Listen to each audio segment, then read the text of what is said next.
Minister is leading our team to talk about one of the very important entities or agencies under the Ministry of Information. As you are aware, the RTI Act was passed in 2019, and effectively the implementation started in 2020.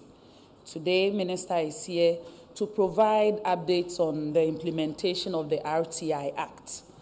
He will talk about various aspects, including the relationship with the RTI Commission, the recruitment and population of the various information units at public entities, among others. Without wasting my time, I will introduce some dignitaries who are with us this afternoon and then invite Honorable Minister for his presentation. We have with us this afternoon Mr. Gideon Yaotode. He's from the Commonwealth Human Rights Initiative and also the RTI Coalition Ghana. If you are here, we acknowledge you. We also have with us our very own Dr. Winifred Nafisa Mahama. She is the head of the Access to Information Division of the Information Services Department. We are also joined by our Acting Chief Information Officer at the Information Services Department, Mr. David Owusu Amwa. Also with us is Lawyer Yao Sapon Boateng, the Executive Secretary of the RTI Commission. We are also joined by the Chief Director, our Chief Director here at the Ministry of Information, Madam Charlotte Morgan Asiedu.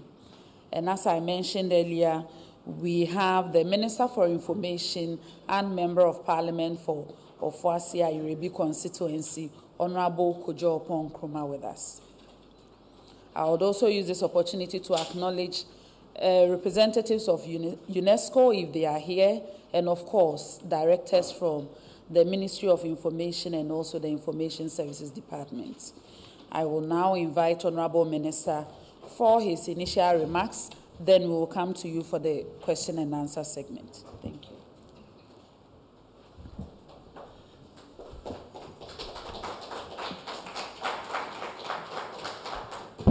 Honorable Deputy Minister, many thanks for that introduction. So to you, the Honorable Deputy Minister, our Chief Director, our new Chief Director here at the Ministry of Information, the Executive Secretary of the RTI Commission, Lawyer Boateng, Directors of the Ministry of Information and the ISD, staff of the Access to Information Division of the ISD, staff of the RTI Commission, ladies and gentlemen, good afternoon. I want to start by welcoming you to this press briefing. Usually when we invite you, it is to give an opportunity for us to talk about what somebody else is doing in their sector. Today we have invited you to talk about one major thing that we are doing right here at the Ministry of Information, and that's the implementation of the Right to Information Act. In today's brief, our expectation is to give the entire nation, through you, a detailed update on the Right to Information Act's implementation, the successes, the challenges so far, as well as the key outstanding issues on RTI implementation. I want to start by giving a quick background on what the RTI Act is. The Right to Information Act is a law passed by Ghana's Parliament on March 26, 2019, to outline the procedure by which the right to information, which was promulgated in the Constitution 1992, can be accessed. Now, while some have thought that the RTI Act is the act which gives us the right to information, let me start by correcting the impression. The Constitution is what gives us the right to information under Article 21(1)(f). What was missing for that particular right was the procedure by which we can access that right. So Act 989 is a procedural act passed to expressly provide for the points of application, the timelines for application and receiving responses, and the remedies if you apply and you don't get the kind of responses that you are looking for, all in an effort to ensure that the right that was given under Article 21(1)(f) can be accessed by all of us. I also want to give a quick or a brief history to the Act. In 1999, the Institute of Economic Affairs first drafted the bill, which was to become the RTI bill and later the RTI Act. However, the passage of that bill dragged through about 5 different political administrations. And this long period of wait was marked by spirited advocacy by civil society, resulting in the establishment of a civil society coalition on the right to information in 2003. This period also included about 10 years of having 4 separate drafts of the bill, because as the discussions kept going, the bill kept going through various changes. Parliament finally passed the RTI bill into law on March 26, 2019. And when it was eventually laid on the president's desk, I'm referring to President Akufo-Addo, he assented to it within 24 hours. That was on the 21st of May, 2019. The implementation, however, did not begin immediately because of a provision in Section 86 of the Act. And that provision ensured that we were going to have a period of putting the preparatory steps in place until the next fiscal year. This law provides a framework of transparency and accountability in public affairs. Now, there's a framework within which the RTI Act is supposed to work. And at the very beginning, I want to take a moment to explain this framework, because I think sometimes when you listen to public commentary, you get the impression that not everybody understands the framework.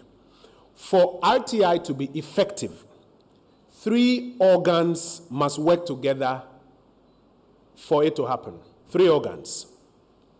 There's the supply side of information. Information must be supplied. Then there is the demand side. And then there's a regulatory side. I'll take a few moments to explain. Now, I always argue that the first and the most important part of this is the demand side, the general public. If the public, made up of you, our colleagues in the media, academia, ordinary citizens, do not demand for information, RTI will be useless. So number 1 is the demand side. That's the general public. Number 2, when that demand comes in, somebody must be there at the public institution to supply that information. And so that's the supply side. The supply side is led by the Access to Information Division here at the Information Services Department of the Ministry of Information. And they have recruited and trained and deployed information officers to a good number of the public institutions out there, so that when there's demand, they can supply the information. Admittedly, not all public institutions have been populated with or by officers from the ATI division of the ISD. The reason is that the law gives us room, and the law operates with the understanding that from day 1, you can't fill all the vacancies. So from day 1, you start filling, but you can also designate other people in the institutions themselves to play that role, hopefully until such a time that you have finished populating all of the public institutions. So you will find in the screen behind me here, the demand side made up of the general public, the supply side led by the information officers from the Access to Information Division of the ISD. But whatever is going on must be regulated. There must be a regulator who is checking and ensuring that, in particular, those responsible for the supply side, whether they are ISD officers or they are designated officers, they are doing the job in accordance with the legal standards. They are also supposed to ensure that all the other parts of the law, and when it comes to timelines, etc., or reasons for refusing requests or for granting requests, they are in accordance with the law. So you find the regulator there. That's the RTI Commission. So for RTI to be effective, these 3 organs must work. The interrelation between these organs is facilitated by the sector ministry, the Ministry of Information. No single organ can on its own make RTI work effectively. And I must at this stage commend the 3 organs for working together effectively thus far. I must also make it clear that the ATI division is very different from the RTI Commission. The Commission is the independent regulatory body established by Section 40 of Act 989. The ATI division, or the Access to Information Division, which handles the supply side, is the body that we have created to fulfill the supply obligations under Section 3 of the Act. So in essence, there shouldn't be any confusion between the roles of the RTIC, that's the Commission, and then the ATID, that is the division that supplies. One is a supplier, one is a regulator. Instead, they all work together in a complementary role to ensure that RTI is effective on the ground. Now, I want to take you back to the original roadmap for implementing RTI, because sometimes you may be tempted to wonder, is it working, is it not working, is the roadmap being followed, how are we implementing it? When Parliament passed the Right to Information Act in 2019, the Ministry of Information was tasked with the responsibility of ensuring that public institutions are adequately prepared and ready to deliver satisfactorily on their obligations under the Act. And that's why we set up the Access to Information Division, initially known as the RTI Secretariat here, to lead the process. Together with the Ministry of Information, the processes for planning and developing a strategic roadmap to ensure smooth implementation were undertaken. These processes were undertaken in consultation with key stakeholders, including Parliament Select Committee on Communications, the RTI Coalition of Civil Society Organizations, as I mentioned earlier, the Data Protection Commission, UNESCO, and the Office of the Head of Civil Service, as well as the Office of the Head of the Local Government Service. It took place on the 29th of May 2019 at the Oak Plaza Hotel. And the stakeholders helped us to fashion out a clear roadmap for implementing. We have followed this roadmap religiously, and the success story of RTI implementation is a testament. Now, I want to speak briefly about the record of implementation so far, starting from the roadmap days up till now.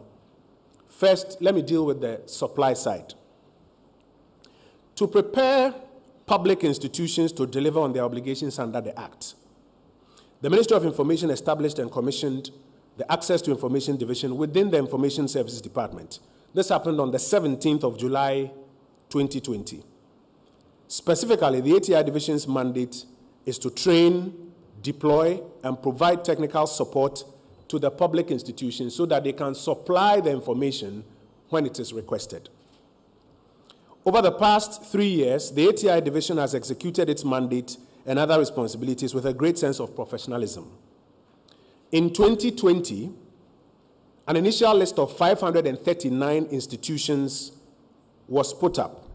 These institutions were identified as the institutions that should be responsible for having information units so that they can supply information when somebody requests for them.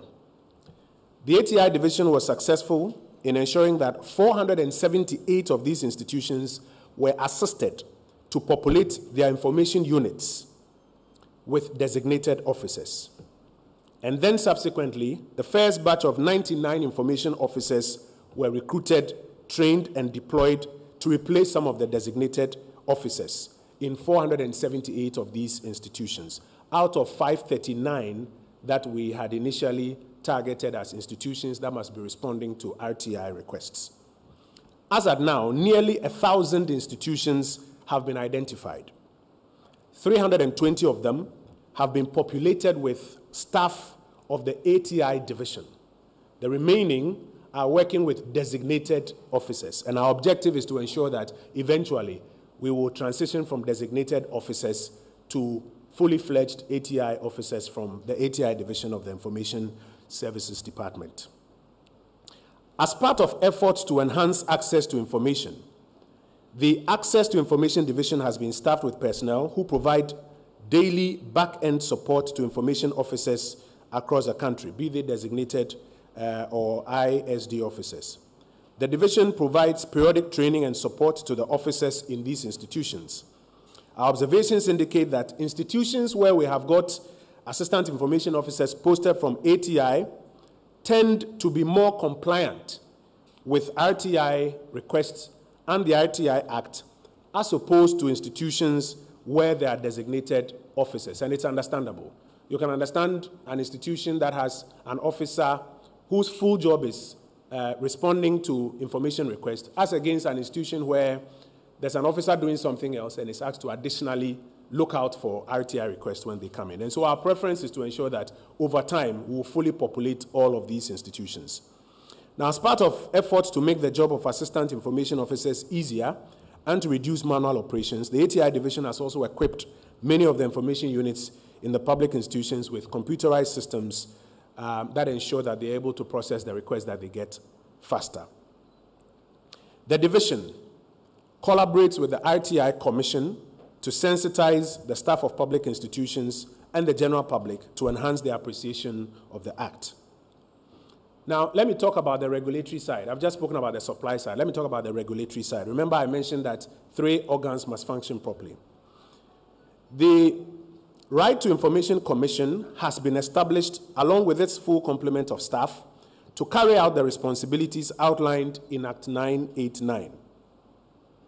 The legislation regarding the fees and charges associated with accessing information was approved by Parliament in 2020. So now when you apply for information, it is not at the discretion of the institution or the information officer to call out a certain figure. You remember that there were instances in which they called out their own figures. They became matters of litigation in court, and the court had to intervene. Now we think that that will guide the information officers regarding the acceptable cost of reproduction of information. There's a lot that the regulator has done since the regulator commenced work, and I want to speak to a few of those regulatory interventions. You will recall that the President swore in the governing board of the RTI on October 19, 2020. Since then, the Commission has worked with speed to achieve a number of milestones. A good number of them, but I want to highlight just about 5 of them. First of all, their setup and operations. The offices of the Commission have been fully set up to execute their regulatory functions. This includes the recruitment of about 120 staff who are at post currently. The Commission was fully operational within the first 6 months of the inauguration of the board. Second is the decisions and determinations that constitute a major part of the Commission's work as a regulator. Over the past 2 years, the Commission has received 101 review applications. These are applications from people who have applied to the supply side or to the institutions and were not satisfied with the response or the lack of response. And so then they go to the regulator, that is the RTI Commission. And over the last 2 years, they have received 101 review applications. Out of this, 26 have been determined. And then there's a definition for determination. They go through an entire process and come to a point where they make a determination that this information must be provided or indeed cannot be provided because of these exemptions. 4 were discontinued at the instance of the applicants, because sometimes when people make this application, sometimes even during the process of determination, the institutions end up providing the information. Sometimes maybe the person who made the application has found another source to get the information and therefore discontinues the application. 2 are under judicial review, i.e. they've become matters of court processes. And 21 of them were settled through ADR mechanisms employed by the Commission. The Commission has the power to use ADR mechanisms to arbitrate between the institution and then the applicant, and also sometimes resolve this matter without having to make a determination properly so-called. Now, out of the 26 determinations of the Commission, penalties amounting to 1,310,000 Ghana cedis have been imposed on a total of 14 institutions thus far. And the primary reason for the penalties was a refusal by the institutions to comply with the Commission's orders to grant applications or to grant applicants access to information that was requested. There's a little table behind me on the screens that I think explain this in detail. So you'll find that in 2021, there were 24 applications for review, 2022, 77. That's what brings us to the 101. And you find a full breakdown of how these applications that have gone to the regulator have been dealt with. I want to talk about compliance exercises that the regulator has also been embarking upon. The Commission has conducted a number of compliance exercises across some public institutions to assess the level of preparedness and compliance with RTI requirements. The law has requirements of public institutions, and so they go around to conduct a compliance exercise to be sure that you are complying with what the law says you must have in order to respond. So, for example, you must have an information manual, you must have an information officer, various parameters. They go and they inspect and then they ensure compliance. The Commission further conducts what we call mystery shopping exercises of institutions to ascertain whether or not the RTI implementation is being executed in accordance with the advertised standards. In fact, we have found instances in which when some sort of compliance or monitoring is about to happen and the institution is aware, they put up systems that suggest that they will be complying. When you are gone, then they have moved them away. And eventually, when somebody comes with a request, you may not find it there. So the Commission also does mystery shopping to test and see if what you claimed has been put in place is really there. If you just brought somebody there as your information officer, just for the purposes of the compliance exercise, when eventually there is a request, we will find out whether or not indeed you have an information officer, whether or not you have an information manual, whether or not the systems are functioning. So these compliance exercises are a very big deal for us, and it is one of the things that we note. Another matter is the issuance of guidelines on the preparation of information manuals. The law requires every public institution to prepare out the types of information that you have so that it's easier for people to apply, knowing what you have and what you do not have. And there are supposed to be guidelines on how to prepare it. The Commission has published guidelines for the preparation of the information manuals as required under Sections 3 and 4 of the Act. The Commission has so far distributed these guidelines to about 590 institutions. Remember, I mentioned that so far, the law as we now see it will cover about nearly 1,000, and about 590 of them have received these guidelines. The guidelines issued serve as a guide to public institutions on the relevant information that shall be contained in their information manuals. Additionally, the Commission expects to operationalize offices in Kumasi and Sunyani by the end of this year, and this should improve access to the Commission's services in the other parts of the country. They will be doing more as the years go by, but for this year, resources allowing and in collaboration with other agencies, Kumasi and Sunyani should have their satellite offices opened. So I've spoken about the supply side, I've spoken about the regulatory side. Let me speak briefly about the demand side in terms of implementation. There's been some appreciable level of public education and sensitization carried out by both the ATI division of the ISD and the RTI Commission. Despite these efforts, we acknowledge that more work needs to be done in creating public awareness of the law to enable citizens to take full advantage and to access information. And here, our colleagues, I want to implore you to help us with the public education exercises.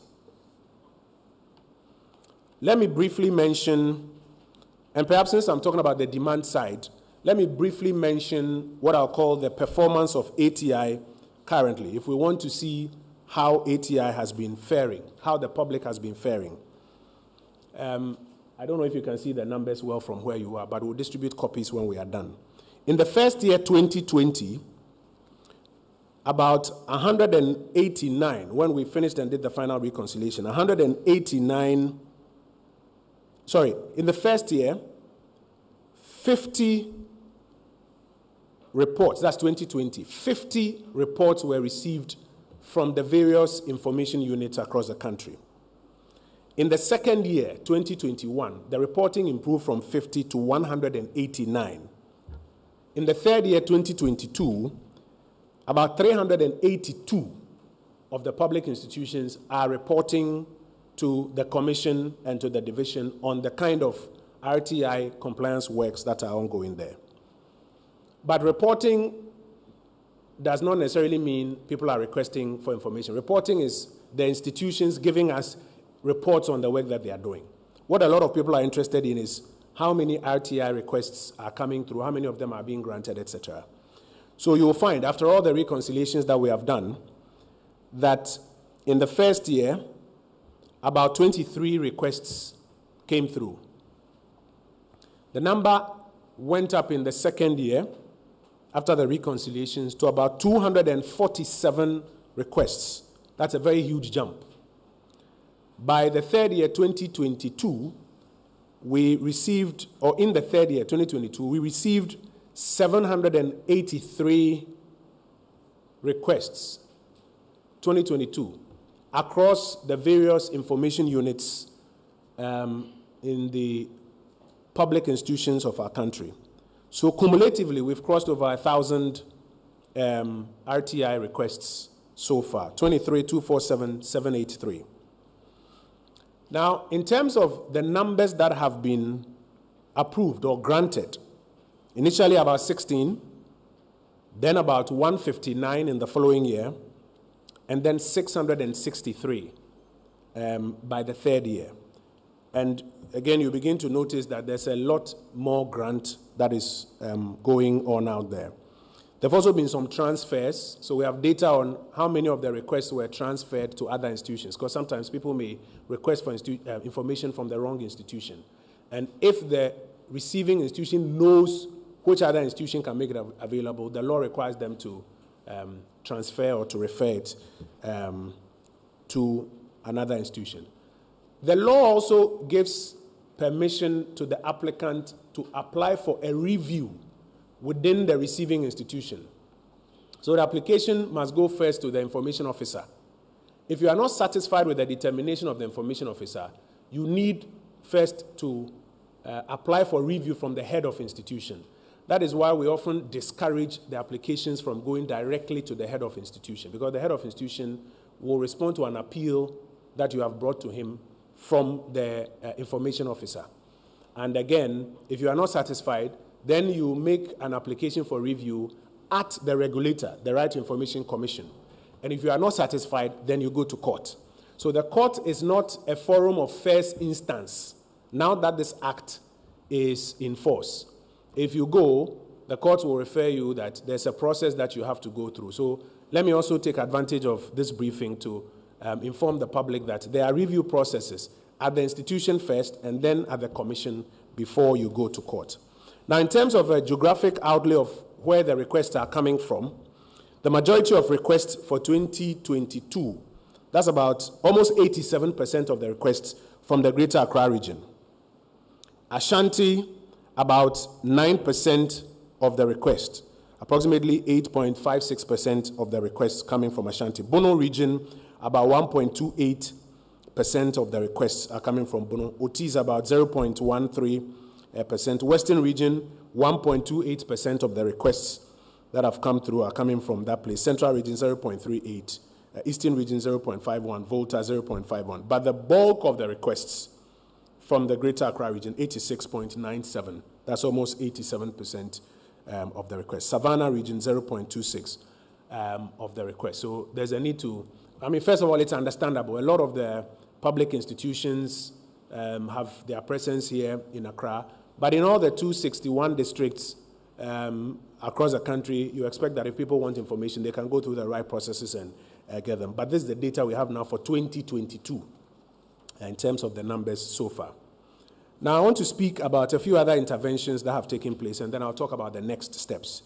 In fulfillment of Section 77, subsection 4 of the RTI Act 989, the annual reports on implementation have been presented to Parliament in 2021 and 2022.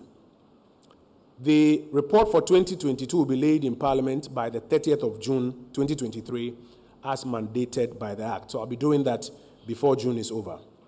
It is noteworthy that the Office of the Head of Civil Service, on our request, has incorporated the Right to Information Act compliance as a key performance indicator for all chief directors in ministries and the relevant departments. Additionally, it is also an obligation. Compliance to the Act is now an obligation in the performance contracts of chief directors. And we are making efforts to ensure that the local government service will do same for the coordinating directors in the 261 districts across the country. Then it becomes part of your performance contract and a key performance indicator, compliance with the RTI Act. If you are not complying, then they will mark you down in the assessments and its consequences will follow.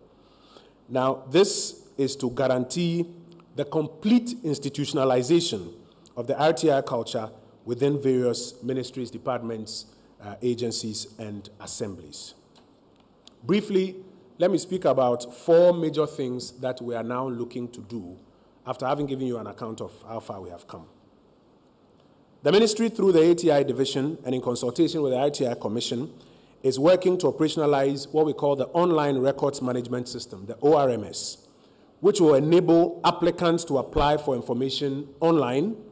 It will aid information officers to keep accurate records, and it will ensure a lot more efficiency because it's a digitized platform for applying and then responding to information requests. This unique platform, which has been developed in accordance with Section 18 of the Act, will not only digitize the application and processing of RTI requests, but will also transform records management across public institutions in the country. Number 2, the draft legislative instrument for the RTI Act is currently undergoing stakeholder consultation and will be laid before Parliament when Parliament resumes. The draft was put together by the RTI Commission. The ministry has made its input into it. Many other stakeholder groups are also being consulted. And once we are done, we will lay it before Parliament when Parliament resumes.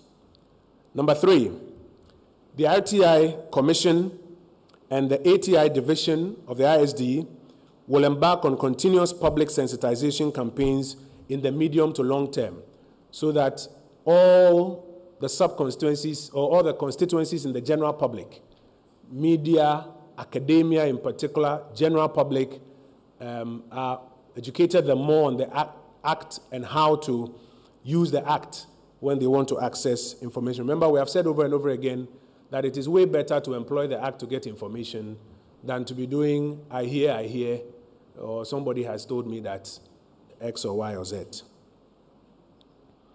And then finally, we are also making stringent efforts to fully populate the rest of the information units, and indeed, by extension, the entire public institutions, the entire public or the entire set of public institutions with ATI division staff. Remember, I said that our observation is that where we have ATI division staff, compliance is way better.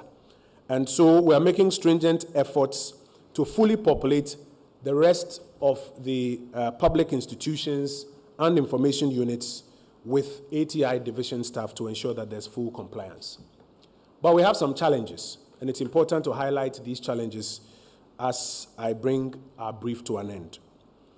We need a lot more cooperation from public institutions. There are many public institutions that have rejected information officers that have been recommended or seconded to come and assist them.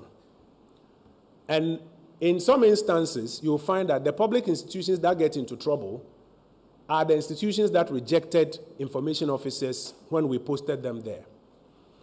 And they end up being, may I say, subjects of administrative penalties by the RTI Commission, because when they fail to therefore comply with the Act and it is reported to the Commission, by law, the Commission at its discretion would impose those penalties. We have institutions, for example, HEFRA, Health Facilities Regulatory Authority, a penalty of 30,000 Ghana cedis because they were not complying with the orders of the Commission. For some of the institutions, they will not even respond when the Commission makes a request that they should bring their justification forward.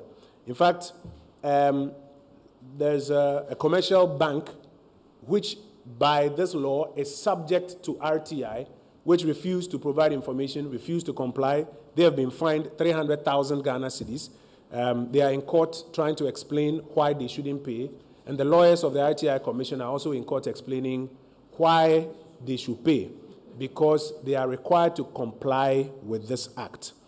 For example, there have been district assemblies, Keta is Keta a municipal or is a metropolitan? Municipal, Keta Municipal.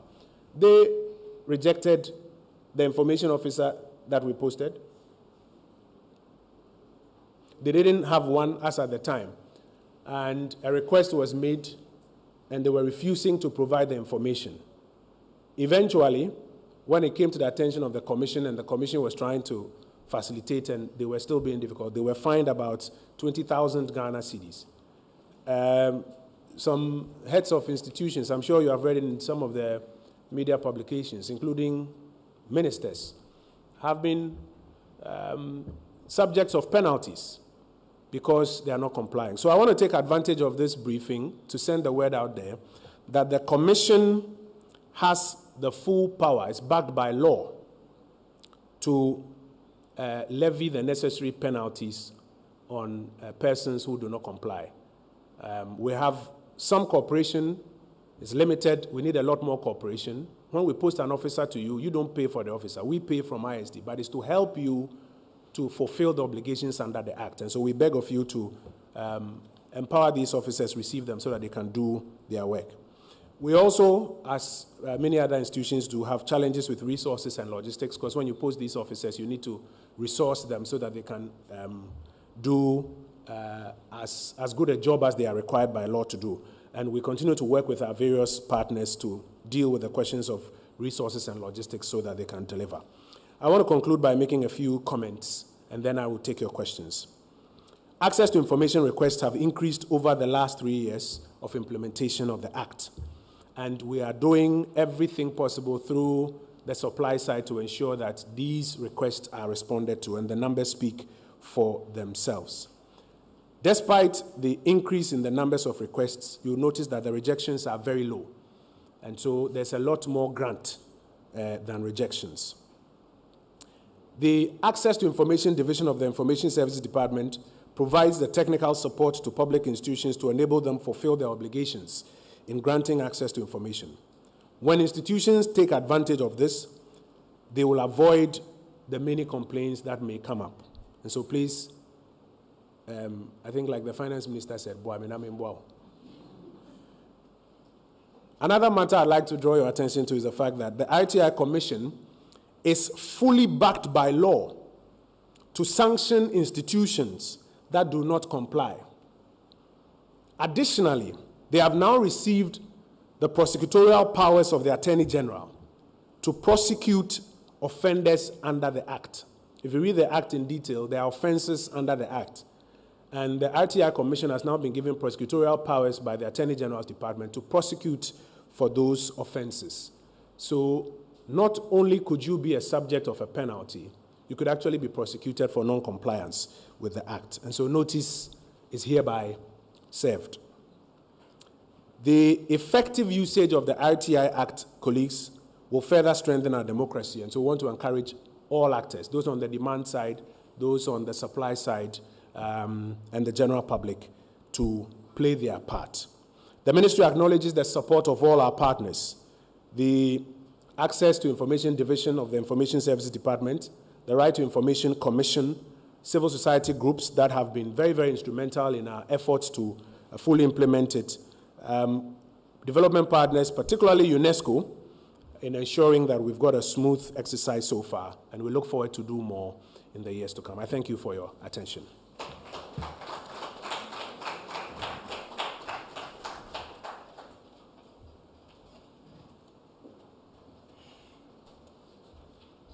Thank you so much, Honorable Minister, for that insightful presentation.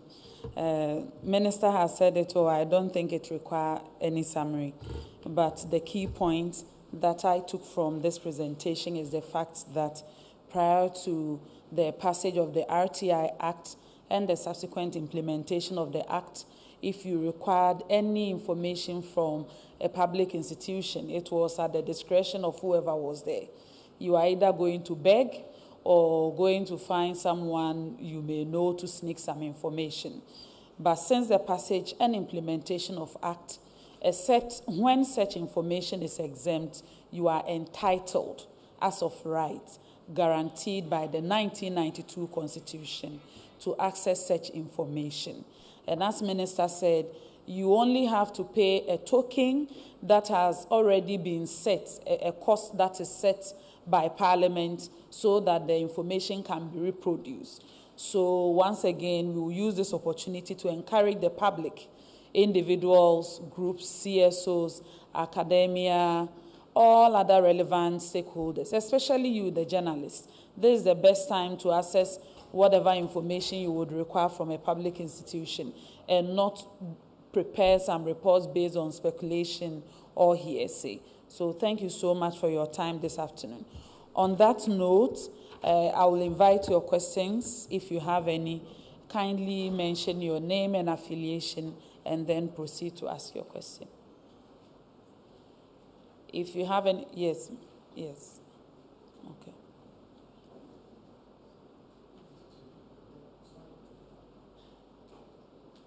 Mr. Atamens, kindly proceed. No. Yeah, you take the mic. I'm not sure the production can capture.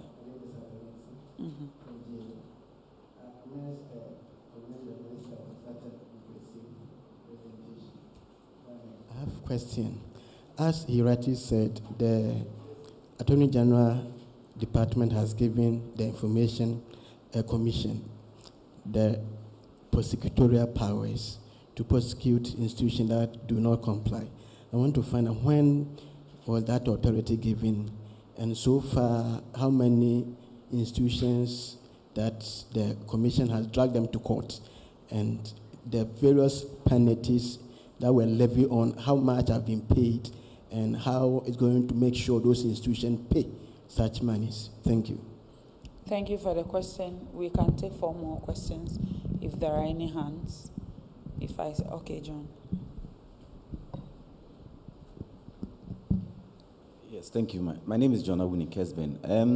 Some of the RTI officers in the various institutions do face challenges collaborating with the institutions that they are posted to. So how do we get that solved? For example, if maybe an RTI officer is at maybe a particular institution like Ministry of Information and he's always having challenges with the ministry itself, how is that going to be addressed? Thank you. Thank you so much for the question. Okay. Good afternoon. My name is Sako Kraba from Kasapa FM. Having fulfilled all obligations or requirement as an applicant, on what conditions may one's request be declined? Thank you. Okay, thank you for the question. We can take 2 more questions if there are any hands. If not, I will invite Honorable Minister back for his responses and also his closing remarks. Oh, you have a question? Okay, please proceed while the Minister settles. Yes, I'm interested in finding out why some institutions rejected the information officers sent to their outfit, the reasons they rejected those officers. Thank you. Okay, thank you for the questions. Colleagues, thank you for your questions. Arthur Mensah was asking when the prosecutorial powers were given by the AG, and so far whether or not any persons have been prosecuted. The prosecutorial powers were given to the RTI Commission in Executive 8, which was issued in September 2022. September 2022. No prosecutions have commenced. And I think it's a very important question because it allows me to elaborate on this. Complaints need to be lodged for the necessary, may I say, investigation to take place, and then prosecution will follow from that. And let me take advantage of this platform to draw the attention of the general public that if for any reason you have reason to believe that anybody is offending the act, you can make a formal complaint at the RTI Commission, and they will do the necessary investigation and therefore proceed to prosecute because they have the prosecutorial powers. You know, if it's a general crime or something, you know where to go. But for offenses under this act, let me draw your attention that you can make a formal complaint at the RTI Commission's offices in Jolu here in Accra, and then they can prosecute offenders. And eventually, when their offices are open in other parts of the country, you can make a complaint there as well. And let me tie that in with the question about challenges from some of the information officers in some institutions. I think, for example, if an information officer is facing a lot of difficulty within the institution and people are obstructing this information officer's work, nothing stops that information officer from drawing attention so that the necessary, whether it's administrative caution or prosecution, takes place. So that is also a word out there. But for our ATI officers, we encourage that if you have difficulties, inform the ATI division that provides the back-end support. Some of those difficulties can easily be resolved once we get involved and speak to the particular institution. If it's about facilitating your work, some technology, access to the internet, basic things. If it's about instances where we find that some of the persons in the institution have a limited understanding of the Act and its operation, we intensify our engagement. So the RTI Commission itself can come and do some more education and engagement within the organization. The ATI division can come and do same. But if the RTI Commission comes to do a compliance exercise, that one then is coming with some penalties or some sanctions. Yes, about 1.3 million Ghana cedis of penalties have been imposed so far. Some have been paid. Those who have not paid are the ones that the lawyers of the RTI Commission are in court asking the courts, whether it's garnishee orders or whatever, to enforce and ensure that those monies are collected or those penalties are collected into the custody of the RTI Commission. The reasons for which some institutions decline the officers that are sent there. Some of the institutions need some more, may I say, education to understand. In fact, there are institutions that are of the view that the law doesn't apply to them. And you have to explain. In fact, there have been instances where I've had to write to the Attorney General to give an opinion for the benefit of some categories of public institutions that were of the view that their interpretation is that they are exempt. And the Attorney General had to give an opinion for me to forward to them that, no, you are not exempt. You must comply with the Act. The fact that you are a security institution does not mean you are generally exempt. If there is some particular information which is exempt under security considerations, from sections 5 to 16 of the Act, provide the various categories of exempt information. That was a question that was asked. If there's some information that is exempt in accordance with the Act, you can invoke it, that I'm not able to give you this information pursuant to Section 6 or Section 7 or Section 8. But you can't say that the law doesn't apply to me. I'm sure you get me. There's a difference between the two. There's a difference between saying the law doesn't apply to me and saying that I cannot give you this information pursuant to Section 6 or 7 or 5 or the exemption that is provided under this. So a number of institutions initially were laboring under the apprehension that they are not to participate or they are not bound by this Act. We've done a lot of work to get them to understand that they are bound by this Act. In fact, under the Act, some categories of private institutions are affected by it. If you are an institution that receives public funds, or you conduct or you perform public functions, you are supposed to comply with this Act. So initially, some of them had this apprehension, and that's why they were rejecting. But we continue to educate and encourage. And we are also working with the other institutions of government to ensure that we can fully populate all of those offices. I believe I have responded to the questions. I do understand that there's a question on one of the social media platforms that Greater Accra tops the regions in regards to requests for information. What category of peoples? Is it civil servants, political class, ordinary citizens, or who are requesting for the information? It's not too clear whether you're asking who is requesting, but we do see a lot of requests from you, our colleagues in the media. A good number of requests come from our colleagues in the media, I think followed by civil society groups. Academia, students and lecturers are also picking up. And that is one major area that I think we need to highlight, that this law makes it possible for academia to request for information for academic purposes. So today we see a lot of media followed by civil society groups and then some limited academia. But moving forward, we'd like to see a lot more academia. And a lot of these requests, as I mentioned, are going, mostly to the ministries, departments, and agencies. Indeed, there's a breakdown. Is the ATID presentation that gives a breakdown here? What we saw this morning. There's a whole breakdown that can show even the specific institutions. So you can file an RTI request. I'll make that information available to you. Colleagues, I want to conclude unless there are any other questions. Are there any other questions? I want to conclude by making the point that RTI is working. Hundreds of requests as we go through the years, hundreds of requests that are also being granted. And those that are being rejected on the basis of law. And this is the update that we are providing. If you make a request and you do not get a response, the best thing for you to do is to apply for a review or to report so that we know that indeed you made a request and it was not responded to. It will be way better to do that than to, on your own, be saying that it's not working because I applied for information and I didn't get it. You get my point?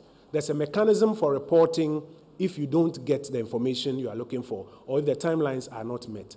That allows the independent regulatory body to be able to determine that X% of the requests have not been responded to or are not being responded to. That's the only measure we can have. We can't have a system where you request, you don't let anybody know, and then based on that, you say it is not working. The data available to us suggests that it is working and it's working in earnest. I want to thank all the stakeholders who have worked with us to make it work. We also encourage, moving forward, you, our colleagues in the media, to help us. We have some communication materials that we want to implore you to air for us so that the public is better educated and can work with us to apply the act. This is a copy of the legislative instrument which we have commented on and which we are making available to the Commission, as are other civil society groups. And as I mentioned, our hope is that when it is done, we will go to Parliament and lay that LI, and in 21 days, it will become part of the RTI legal infrastructure. Thank you very much.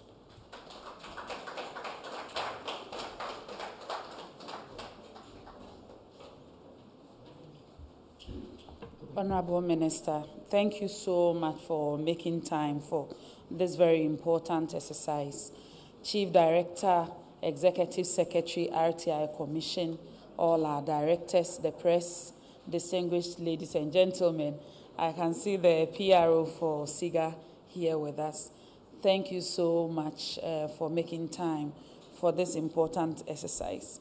And we hope you will join us in spreading the word so that Ghanaians will make good use of the RTI platform. We have a very short documentary from the Access to Information Division of the ISD, and they would like to show it briefly as we draw the curtain on today's press briefing. Thank you.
Ladies and gentlemen, our sincere apologies for the technical challenges.